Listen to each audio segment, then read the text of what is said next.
என்னை ஆட்கொண்டவரும் நான் சேவிக்கிறவருமான ஆண்டவராகிய இயேசு கிறிஸ்துவின் நாமத்தினாலே அன்பினல் வாழ்த்துக்கள்.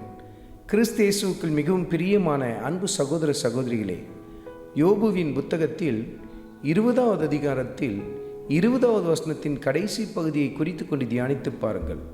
அவன் நிச்சயித்தவைகளில் ஒன்றும் அவனுக்கு இருப்பதில்லை என்று சொல்லி எழுதப்பட்டிருக்கிறதை நீங்கள் பார்க்க முடியும். யாரை பற்றி இப்படி எழுதப்பட்டிருக்கிறது? துன்மார்க்கர்களை பற்றி. அநியாயமாய் அக்கிரமமான முறையிலே சொத்துக்களை சேர்த்து கொள்கிறவர்கள், மற்றவர்களை ஒடுக்கி மற்றவர்களை நசுக்கி அதன் மூலமாய் பெரும் பொருளை ஈட்டிக் கொண்டிருக்கிறவர்கள். இப்படிப்பட்டோடைய நிலை எப்படியாய் மாறும் என்று சொல்லி கர்த்தருடைய ஆவியானவர் சுட்டி காட்டுகிறார். அவர்கள் இச்சித்தவைகளில் ஒன்றும் அவர்களுக்கு இருப்பது இல்லை, கிடைப்பது இல்லை என்று சொல்லி எழுதப்படவில்லை. மாறாக இருப்பது இல்லை.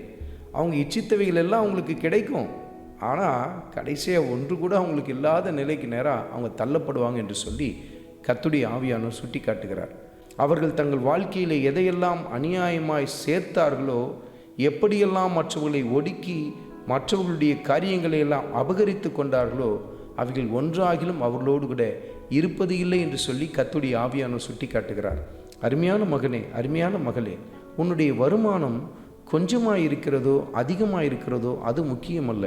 ஆனால் அந்த வருமானம் எந்த வகையில் உனக்கு கிடைக்கிறது என்பதுதான் மிகவும் முக்கியமானது. பாருங்கள், கொஞ்சமாக இருந்தாலும் சரி அதிகமாக இருந்தாலும் சரி, அது கர்த்தருக்கு பிரியமான முறையிலே சேர்க்கப்படுகிறதாய் காணப்பட வேண்டியது அவசியம். பாருங்கள், குறைவான உங்கள் வருமானமும் கர்த்தருக்கு ஏற்புடைய வகையில் சேர்க்கப்படும் என்று சொன்னால் அதில் நிறைவான ஆசீர்வாதத்தை நீங்கள் பார்க்க ஆரம்பிப்பீர்கள். பாருங்கள், அருமையான மகனே, அருமையான மகளே, இன்றைக்கு ஒரு தீர்மானத்தை எடு.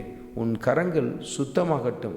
கர்த்தருக்கு பிரியமற்ற வழிகளிலே நீ வருமானத்தை சேர்த்து கொண்டிருப்பாய் என்று சொன்னால் இன்றைக்கே மனம் திரும்பி என்று சொல்லி கர்த்தருடைய ஆவியானவர் சுட்டி காட்டுகிறார். நீங்கள் கையிட்டு செய்கிற ஒவ்வொரு வேலை, அவைகள் ஒவ்வொன்றிலும் கர்த்தருக்கு பிரியமானதாய் அது காணப்படட்டும்.